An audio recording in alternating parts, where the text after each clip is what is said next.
Alright, so you have to imagine it without the crap all over.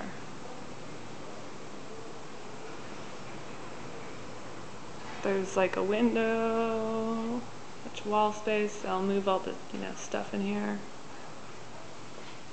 That's the bathroom door open.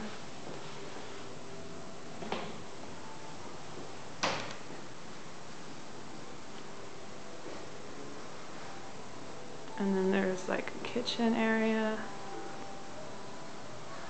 Again, I'll have to move a lot of crap out of here, but there's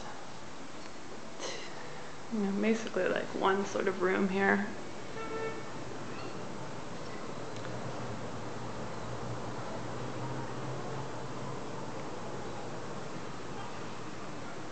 And then I'll put the food over here.